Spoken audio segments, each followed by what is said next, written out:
बहुत बहुत स्वागत है आपका। Thank you very much for coming to the session. तो आज की प्रैक्टिस शुरू करते हैं। देखिए, स्टोरी टेलिंग कंटिन्यूअसली जब इंग्लिश बोलना शुरू करते हैं, एक दो सेंटेंस बोलने के बाद अटक जाते हैं, just because we try to translate all the Hindi sentences into English in the same word order. Translation बिल्कुल नहीं करना होता है, सिचुएशन के हिसाब से इंग्लिश बोली जाती है। I will be sharing my screen with you. Screen में आपके साथ में शेयर कर देता हूँ, छोटा सा स्टोरी टेलिंग करेंगे। और इस सेशन में जो भी सेंटेंसेस हम बोलेंगे, हर सेंटेंस को बिल्कुल नेचुरली इंग्लिश में फॉर्म करेंगे, the way native English speakers do. Grammar, structure, logic साथ के साथ समझते चलेंगे ताकि कंसेप्ट क्लियर हो। कल बारात घर में शादी हो रही थी। अब देखिए, बिल्कुल शब्दों को आप भूल जाइए, सिचुएशन बतानी है आपको। बारात घर में, पास्ट बता रहे हैं, शादी हुई है पास्ट में, और कहां पर हुई है? बारात घर में हुई है, राइट। सिचुएशन को समझ के बोलना पड़ेगा, वर्ड्स को बिल्कुल भूल जाइए। देखिए, बेसिक तरीका हुआ, there was a wedding function happening at the banquet hall yesterday. There was a wedding function, एक वेडिंग फंक्शन क्या था? हैपनिंग, हो रहा था at the banquet hall yesterday. तोड़ तोड़ के सेंटेंस को बोलना पड़ता है। अब देखिए, ये आपने बिल्कुल बेसिक तरीके से बोल दिया। अब सिचुएशन की बात आती है, कंपलसरी नहीं है इसी लहजे में बोलें, राइट। अब दूसरे तरीके से उसी अवस्था को बता सकते हैं। अब कह सकते हैं, a wedding function, a wedding function took place at the banquet hall yesterday. कल बारात घर में शादी हुई।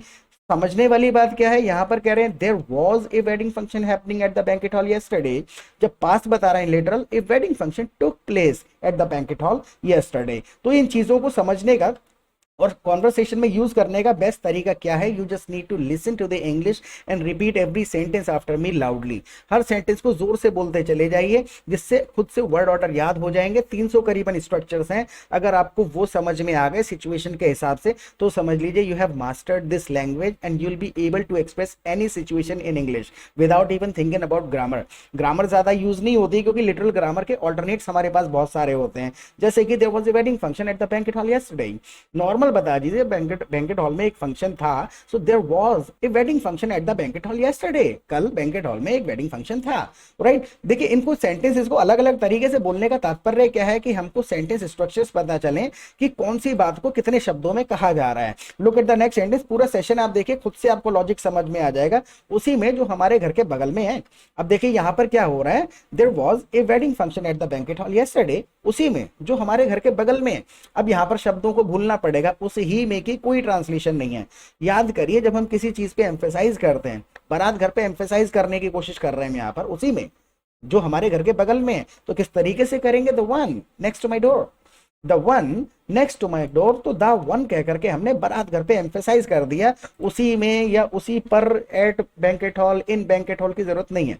बारात घर पे एम्फेसाइज किया जा रहा है, the one next to my door. अब थोड़ा सा वोकेबलरी सीखते चलते हैं, जैसे कि थोड़ा वर्ड्स इंटरचेंजेबली यूज करे जा सकते हैं। बहुत सारी चीजें इंग्लिश में ऑल्टरनेट बहुत होते हैं हमारे पास। इसी चीज को दूसरे तरीके से बोल दीजिए, the one beside my house, the one beside my house. Beside का लिटरल मतलब ही है बगल में, राइट। आप इसी चीज को तीसरे तरीके से बोल दीजिए, the one next to my house. Next to my door जो है, इसका मतलब भी मेरे घर के बगल में है। ये कैजुअल वर्जन है। नेक्स्ट टू माई हाउस ये थोड़ा फॉर्मल है। दोनों का मतलब ये है बगल में। जब हम यहाँ पे नेक्स्ट वर्ड इस्तेमाल कर रहे हैं, इसका मतलब अगला नहीं है, इसका मतलब है बगल में। जैसे कि मैं उससे बात कर रहा हूं जो तुम्हारे बगल में बैठा है। I am talking to the one. Emphasize भी कर रहे हैं इसमें, हम एम्फेसाइज कर रहे हैं, उससे बात कर रहा हूं। I am talking to the one sitting next to you, यानी तुम्हारे बगल में बैठा हुआ है, right. Look at the next sentence. अब मेरा बेटा बोलता है, चलो मुझे शादी में लेकर के, यानी कि there was a wedding function happening at the banquet hall yesterday. अब मेरा बेटा बोलता है कि चलो मुझे शादी में लेकर के। अब देखिए, इसमें लॉजिक समझिएगा। हर जगह ग्रामर नहीं लगानी होती है, क्योंकि हिंदी में भी हम व्याकरण नहीं लगाते हैं हर सेंटेंस में। मेरा बेटा बोलता है, चलो मुझे शादी में लेके, हालांकि उसने पास्ट में बोला है ना, मेरे बेटे ने बोला चलो मुझे शादी में लेकर के। तो इसी चीज को, नेचुरल लैंग्वेज है, इंग्लिश में भी इस तरीके से बोला जाता है, बातचीत होती है। So my son says let's go to the wedding. तो my son says let's go to the wedding, चलो मुझे शादी में लेकर के। आप ऐसे कह सकते हैं, my son told me let's go to the wedding, right. बिल्कुल आपने पास्ट बता दिया। नाउ इसी चीज को दूसरे तरीके से और थोड़ा किसी का बिहेवियर बताना है। My son was like let's go to the wedding. जैसे कि यहाँ इस भी कहा जा सकता है, वॉज भी कहा जा सकता है। My son was like let's go to the wedding. देखिए, इसमें अवस्था क्या है? माई सन वॉज लाइक का मतलब है उसका बिहेवियर बताने की यहाँ पे कोशिश की जा रही है। कई बार मैं एग्जाम्पल दे चुका हूं, एक बार दोबारा याद करिए। जैसे कहा जाए कि when ever I come home, जब मैं घर आता हूं, my wife is like give me the money. My wife asks me for the money, पैसे मांगती है। या फिर when ever I come back home, मैं जब भी घर आता हूँ my wife is like give me the money. तो बिहेवियर जब हम किसी का एक्सप्लेन करते हैं तो कहा जाता है ही वॉज लाइक, यानी कि उसने इस प्रकार से किया या कहा। तो there was a wedding function happening at the banquet hall yesterday and my son was like let's go to the wedding, चलो शादी में चलते हैं। now look at the next sentence, I hope you are repeating every sentence after me। Her sentence को repeat करते चलेंगे तो खुद से साउंड्स याद हो जाएंगे। 300 करीबन स्ट्रक्चर्स याद करने हैं। So these are not only sentences, ये सिर्फ सेंटेंसेस नहीं है, ये स्ट्रक्चर्स हैं सिचुएशन के हिसाब से। जैसे कि क्योंकि मैंने उसे प्रॉमिस कर रखा था कि अगली बार जब यहाँ शादी होगी तो तुम्हें ले जाऊंगा, मैंने उसको प्रॉमिस कर रखा था कि अगली बार यहां शादी होगी तो तुमको ले जाऊंगा। तो वुड, हैड वगैरह कहां कहां यूज होगा, कैसे समझ आएगा? Only by repeating. रिपीट करिए, because I had promised him, मैंने कर रखा था, प्रॉमिस किया था। I had promised him if there is a wedding next time I would take him there. मैंने उससे कहा था I had promised him if there is a wedding next time I would take him there, मैं उसको वहां लेकर के जाऊंगा। आखिर वो दिन आ ही गया। कुछ चीजें हैं जो सुन के ही पता चलती हैं, लिटरल ट्रांसलेशन नहीं है। वो दिन आ ही गया। Finally that day came around, finally that day came around, आखिर वो दिन आ ही गया। तो सुनना बहुत ज्यादा जरूरी है। एक चीज और है, अगर आप हमारे चैनल पे पहली बार आए तो प्लीज चैनल को सब्सक्राइब कर लीजिएगा, क्योंकि 250 से ज्यादा वीडियोस ऑलरेडी अवेलेबल हैं हमारे चैनल पर। कॉन्वर्सेशन प्रैक्टिस सेशंस हैं, सेंटेंस स्ट्रक्चर्स, ग्रामर वगैरह सब कुछ मिलेगा आपको, क्वालिटी कंटेंट वहां पर। तो पहली बार अगर वीडियो देख रहे हैं तो चैनल को सब्सक्राइब करके चैनल को एक्सप्लोर जरूर करिएगा। और दूसरा, आप हमारी लाइव क्लासेस अटेंड कर सकते हैं। लाइव क्लासेस के देखिए 2 फायदे होंगे। सबसे पहले तो हम आपको अपने कम्युनिटी, अपने ग्रुप में ऐड कर लेंगे, जहां पे आप दूसरे पार्टिसिपेंट्स के साथ रियल सिचुएशन में प्रैक्टिस कर पाएंगे, which is most important part of learning. अगर आप रियल सिचुएशन में प्रैक्टिस ही नहीं कर रहे हैं तो आप सुनते चले जा रहे हैं, ग्रामर के रूल सीखते चले जा रहे हैं, तो आप समझने में तो अच्छे हो सकते हैं, but if you want to speak English fluently and confidently and continuously, तो आपको आदत में डालना पड़ेगा। You need to develop the habit of speaking sentences ना। और वो कैसे आदत पड़ेगी? Only by speaking. तो ग्रुप में 200-300 पार्टिसिपेंट्स होते हैं, पूरा दिन रैंडम टॉपिक्स पे वो कॉन्वर्सेशन चलती रहती है ग्रुप में। तो वहां पर आपको ब्रॉड इंग्लिश पता चलती है, वोकैबुलरी पता चलती है कि किस सिचुएशन में कौन सा शब्द काम कर रहा है, कौन से शब्द से क्या मैसेज जा रहा है, सेंटेंस को कहाँ फॉर्म किया जा रहा है, कैसे किया जा रहा है। और सिर्फ वहाँ चैटिंग नहीं करते हैं, वहां पर आप किसी के साथ भी फोन पे बात कर सकते हैं। गूगल मीट, जूम, सबके पास फ्री का फीचर है। लोग अपनी अपनी मीटिंग स्टार्ट करके ग्रुप में लिंक डालते रहते हैं। तो जब आप ग्रुप में बैठ के प्रैक्टिस करेंगे तो आपको अपना लेवल पता चलेगा, ब्रॉड इंग्लिश पता चलेगी कि मैं पब्लिक में कितना बोल पा रहा हूँ, कितना अटक रहा हूँ।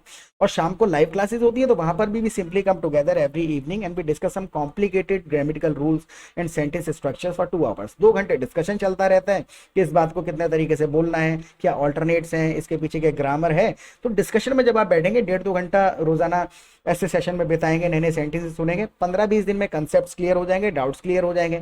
सेंटेंसेस को आदत में डालने के लिए प्रैक्टिस पार्टनर्स आपको यहाँ पर मिल जाएंगे। सारा का सारा गेम है एटमॉस्फेयर का, वो आपको यहाँ पर मिल जाएगा। और you will start speaking English fast, fluently and confidently the way you want to speak. इसकी बिल्कुल चिंता मत करिएगा, बहुत ही छोटा सा अमाउंट चार्ज करते हैं, 1 टाइम रजिस्ट्रेशन चार्ज करते हैं, कोई मंथली फी नहीं है। तो आप अनलिमिटेड आप यहाँ पे प्रैक्टिस कर सकते हैं, अनलिमिटेड क्लासेस अटेंड कर सकते हैं। तो मोस्ट वेलकम है आपका, लाइव क्लासेस में आइएगा। Let's get back to it now. लेकिन बिना इन्विटेशन के मैं शादी में कैसे जाता? यहाँ एक पछतावा, यहाँ पर बात करी जा रही, कोई काम हो जाना चाहिए था लेकिन नहीं हुआ। So but how could I have gone to the function, how could I have attended the function without an invitation?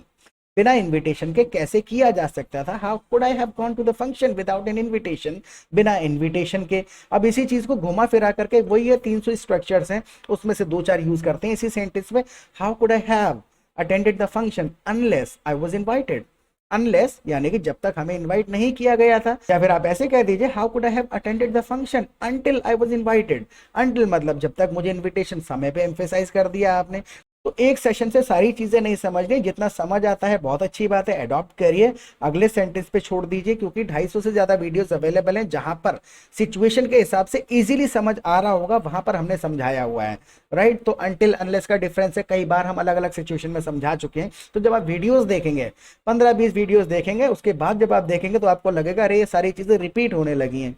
कोई भी फिल्म देख लीजिए उठा करके, कोई इंग्लिश का इंटरव्यू देख लीजिए उठा करके, 300 से ज्यादा स्ट्रक्चर्स नहीं है, 40-45 से ज्यादा लिटरल ग्रामेटिकल एक्सेप्शंस रूल नहीं है, और 15-20 लिटरल रूल नहीं है। 300 सेंटेंस सीखने कुल मिला करके। I don't know why it is taking too much time for the people to understand those 300 structures. वो 300 स्ट्रक्चर नहीं समझ में आ रहे क्योंकि हम ग्रामर के हिसाब से सीखने लगते हैं, ग्रामर की बहुत सारी ब्रांचेस हैं, तो इजी तरीके को डिफिकल्ट करके हम खुद से कॉम्प्लिकेट कर देते हैं चीज़ों को। सो मैंने उसे समझाया है कि जब हमें कोई बुलाता है हम तभी शादी में जाते हैं। मैंने बेटे को समझाया जब हमें कोई बुलाता है हम तभी शादी में जाते हैं। सो आई एक्सप्लेन टू हिम, देखिए आई एक्सप्लेन्ड टू लगाना कंपलसरी है यहाँ पर। ये फिक्स्ड प्रीपोजिशंस होते हैं, इनको सीखने का क्या तरीका है, you will have to listen to it. सुनना ही पड़ेगा क्योंकि इनका कोई रूल नहीं है, ये अपने फिक्स्ड प्रीपोजिशन इनको कहीं इजी ले जाता है। So I explain to him we only go to the wedding when we are invited, we only go to the wedding when we are invited, जब हमें बुलाया जाता है हम तभी जाते हैं। आई एक्सप्लेन टू हिम, आप ऐसे कह सकते हैं आई टोल्ड हिम, टोल्ड के साथ टू नहीं लगाएंगे, आई टोल्ड टू हिम नहीं कहेंगे, या फिर I said to him we only go to the wedding when we are invited, जब हमको बुलाया जाता है, right. Look at the next sentence. थोड़ी देर के बाद वो समझ गया, थोड़ी देर के बाद वो समझ गया। अब थोड़ी देर के बाद यानी कि after a while, after some time. अब देखिए आफ्टर सम टाइम और आफ्टर ए वाइल यहाँ पर थोड़ा सा समझ लेते हैं। आफ्टर सम टाइम जब हमने कहा तब भी मैसेज वही है, आफ्टर ए वाइल तब भी मैसेज वही है, लेकिन वाइल स्पेसिफिकली हम वहां यूज करते हैं जब छोटे ड्यूरेशन की बात कर रहे होते हैं। जो मैंने उसको जब समझाया तो थोड़ी सी देर के बाद, after a while he understood, after a while he agreed, वो मान गया। नाउ हालांकि अगर मैं जाना चाहता तो हमें कोई रोकता नहीं, बारात घर बिल्कुल पास में सामने ही है, सब लोग जानते ही हैं। हालांकि अगर मैं जाना चाहता तो हमें कोई रोकता नहीं। सो हाउएवर, ऑल्दो दोनों इस्तेमाल किए जा सकते हैं। हाउएवर इफ आई वांटेड, अगर मैं जाना चाहता, however if I wanted to go nobody would have stopped us, however if I wanted to go nobody would have stopped us, अगर हम जाना चाहते तो हमें कोई नहीं रोकता। बिल्कुल बेसिक सा ग्रामर है, आई होप ये ग्रामर आपको पता ही होगा, और ऐसे अच्छा थोड़ी लगता है। अब अगर आपको ये एक्सप्रेशन देना है ऐसे अच्छा थोड़े ही लगता है, तो थोड़ा आपको समझना पड़ेगा कि आप सामने वाले का थोड़ा सा हामी मांग रहे हैं कि मेरी बात से अग्री करो, ऐसे अच्छा थोड़ी लगता है। तो जब हम किसी की हामी मांगते हैं तो राइट लगा देते हैं सेंटेंस के एंड में। So but it's not fair, right. I hope you got the point. तो जब आप सिचुएशन में बात करेंगे ना तो खुद से आपको समझ में आ जाएगा कि कौन सी सिचुएशन में सेंटेंस कहाँ से स्टार्ट करना है, कौन सा वर्ड यूज करना है। But it's not fair, right. So we shouldn't go to the wedding unless we are invited, it's not fair, right. तो सिचुएशन के हिसाब से बोलिए। Look at the next sentence. आप मुझे बताओ क्या मुझे उसे फंक्शन में ले जाना चाहिए था। I am asking you this question now, I am asking you this question now, मैं अब आपसे ये पूछ रहा हूं, आप मुझे बताओ क्या मुझे उसे फंक्शन में ले जाना चाहिए था, कोई काम हो जाना चाहिए था। Should have plus third form basic rule है, वो सीखने में 15-20 दिन नहीं लगते हैं, उनको यूज करना थोड़ा सा कॉम्प्लिकेट हो जाता है, मुश्किल हो जाता है। वो कैसे आएगा, ओनली बाय स्पीकिंग, बोलेंगे, ग्रुप में डिस्कशन करेंगे, कोई बंदा गलत सेंटेंस लिखेगा तो समझ आएगा हाँ यार ये गलती है, और जब कोई सही लिखेगा तो पता चलेगा हाँ ये वाला अच्छा साउंड कर रहा है।